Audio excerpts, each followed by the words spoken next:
বহুত দিন পিছত পালোঁতো আপোনাক মই খাপলাংকাতে মানে দেখিছিলোঁ। তাৰপিছত আপুনি হেৰি টিভিৰ পৰ্দাত মানে কাম কৰা নাছিলে নেকি? নাই, মাজে মাজে কৰি আছোঁ বাৰু, ওলাইও আছোঁ। হয়তো তুমি চোৱা নাই চাগে। আপুনি এতিয়া বৰ্তমান কি কামৰ ওপৰত ব্যস্ত? বৰ্তমান মই ৰেঙনিৰ কাম এটা কৰি আছোঁ, জোনাকী চিৰিয়েলখনৰ। কেৰেক্টাৰটো আপোনাৰ? কেৰেক্টাৰটো এইবাৰ অকণমান ব্যতিক্ৰম কেৰেক্টাৰ এটা লৈছোঁ। মানে আগতেতো গোটেই ফিমেল কেৰেক্টাৰবিলাকে কৰিছিলোঁ, দন্দুৰী তিৰোতা ছোৱালী এইবিলাকে হৈছিলোঁ। এইবাৰ মানে অকণমান বেলেগ চৰিত্ৰ এটা দিছে, মানে মতা মানুহৰ চৰিত্ৰ এটা দিছে। তাতে ৰিলচ চিলচ বনাই থাকোঁ, মানে লেডিজ টাইপ মতা আৰু মানে লেডিজ টাইপৰ মতা মানুহ আৰু মানে ৰিলচ বনাই থাকোঁ মাজে মাজে। আপোনাৰ কেৰেক্টাৰটোৰ নাম কি ক'ব পাৰিবনে? কেৰেক্টাৰটো নাম হ'ল মালতী খুৰা নাম দিছে। মালতী খুৰা। তাৰমানে ইয়াতো মানে আপোনাৰ ফিমেল নামটো আছে? ফিমেল নামটো ৰাখিছে, তাৰমানে মই ফিমেল টাইপ মানুহ, তাৰমানে গতিকে মই ফিমেল টাইপত নামটো ৰাখিছে।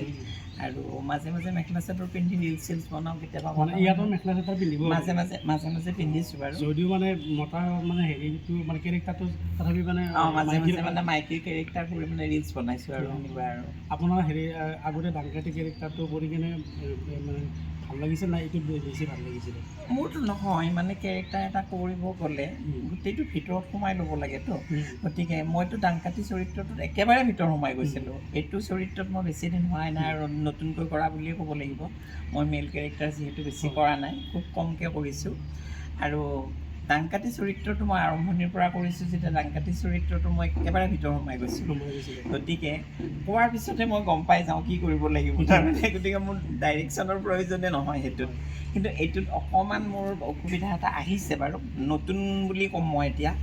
মানে ইমান দিন লেডিজ চৰিত্ৰ এটা কৰাৰ পিছত মেল চৰিত্ৰ এটা কৰিছোঁ, ওলাই আহিবৰ কাৰণে অকণমান প্ৰব্লেম। ওলাই অহাৰ কাৰণে অকণমান প্ৰব্লেম হৈছে। কিন্তু তথাপিও মই প্ৰব্লেমটো অনুভৱ কৰা নাই। এইকাৰণেই কৰা নাই যে মোৰ লেডিজ ভাৱটো মানে ৰাখিছে, সেইটো ৰাখিব দিছে। তাৰমানে মই অকণমান লেডিজ টাইপ মানে জেন্টছ আৰু মানে সেই টাইপটো ৰখাৰ কাৰণে মোৰ এই টিউনটো আহিলেও একো কথা নোহোৱা আছে। আপোনাৰ কাৰণে সেইটো টিউন মানে আনিবহে দিছে আচলতে মোক। আৰু আপোনাৰ কাৰণে ক'ব গ'লে এইটো এক প্ৰকাৰ সহজ হৈছে, মানে সহজ হৈছে মোৰ কাৰণেতো একেবাৰে সহজ হৈছে। তাৰমানে মই টান পোৱাই নাই। আৰু ইমানো সহজ নহয় যে মতা মানুহ এজন মাইকী মানুহৰ কেৰেক্টাৰ কৰিব। এনেই চাব গ'লে সেই কেৰেক্টাৰটো কৰা বাৰু টান, কাৰণ মতা মানুহ এজনে সম্পূৰ্ণ সলনি হ'ব লাগে। তাৰমানে সলনি হৈ মানে কি আৰু ড্ৰেছ পাতিৰ পৰা, খোজ কাটলৰ পৰা, অভিনয় শৈলী এইবিলাক সকলোবিলাকে চেঞ্জ কৰি দিব লাগে। মেকআপৰ কথা আছে, তাতে আকৌ মেকআপৰ কথা আছে। আমাৰ হেৰি পুৰুষবিলাকৰ বেছি এটা পুৰুষৰ স্কিনবিলাক অকণমান মানে ডাঠ, আৰু মানে লেডিজ চৰিত্ৰটো কৰিব গ'লে এই পুৰুষৰ স্কিনটো অকণমান ডাঠ কাৰণে অকণমান প্ৰব্লেম এটা হয় আচলতে মেকআপতো। কিন্তু এনেকৈ কৰি গৈছোঁ যেতিয়া আৰু। আপুনি অভিনয়ৰ বাহিৰে আৰু কিবা বেলেগ কাম কৰে নেকি? মইতো স্কুলত কৰোঁ। স্কুলত কৰোঁ। স্কুল মানে আপোনাৰ তাতে আছোঁ বাৰু। হেডমাষ্টাৰ। আপোনাৰ স্কুলখন ক'ত হয়?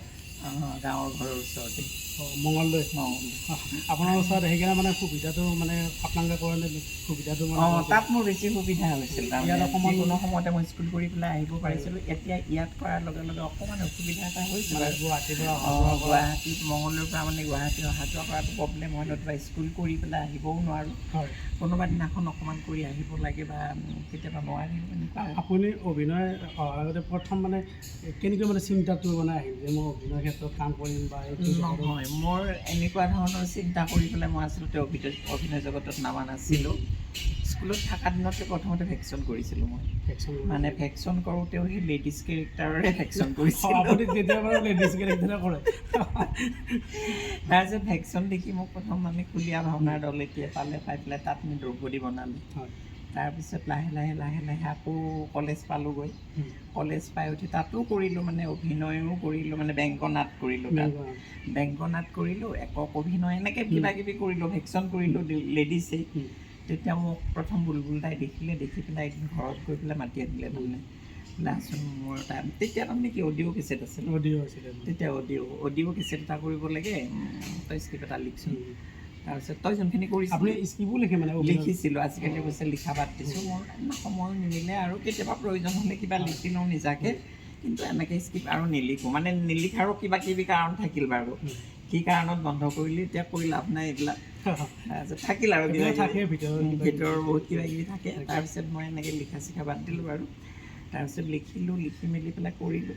ডাংকাটি বাই প্ৰথম ডাংকাটি বাই নামটো ময়ে দিয়া নাম বাৰু আপুনি দিছিলে ময়ে দিছিলোঁ নামটো তাৰমানে কিন্তু হেৰি দৰ্শকে ডাংকাৰী নামটোৰ লগত আপোনাক মানুহজনকো বহুত আঁকোৱালি লৈছে আঁকোৱালি লৈছে ৰাইজৰ আশীৰ্বাদ যথেষ্ট পাইছোঁ ডাংকাটি চৰিত্ৰটো ডাংকাটি বুলি ক'লে মানে অসমৰ ইমূৰৰ পৰা সিমূৰ গোটেইখিনি মানে চিনি পায় জানে আৰু মানুহে মোৰ সন্মুখত মানে ডাংকাটি নামটো ক'ব টান পায় কিন্তু মানুহে ভাবে মানে ডাংকাটি বুলি ক'লে এখেতে বেয়া পাব কিন্তু যোনটো চৰিত্ৰৰে মানুহ চিনাকি হৈছোঁ গতিকে নামটো ক'লে বেয়া পোৱাৰ কোনো কাৰণে নাথাকে বাৰু কিন্তু আপোনাৰ যিটো মানে ৰিয়েল নেম সেই নেমটোতকৈ আপোনাক মানে ডাংকাটি নামটোহে প্ৰেমানন্দ হিচাপে খুব কম মানুহে চিনি পায় নামটো নাজানে বহুত মানুহে নাজানে কিন্তু ডাংকাটি বুলি ক'লে ডাংকাটি আমি খাপলাংকাত অভিনয় কৰিছিল কোনে কোনে মানে ডাংকাটি বুলি ক'লে সকলোৱে চিনি পায় কিন্তু প্ৰেমানন্দ বুলি ক'লে হয়তো বহুত মানুহে চিনি নাপায় অৱশেষত আমাৰ দৰ্শকক কি ক'ব আপুনি দৰ্শকক কি ক'ম এতিয়া নতুনকৈ এইখন কৰিব লৈছোঁ আমি ৰেঙনিৰ কামটো আৰু যিহেতু মই এটা ব্যতিক্ৰমী চৰিত্ৰ এইবাৰ মই ব্যতিক্ৰমী চৰিত্ৰ বুলি ক'ম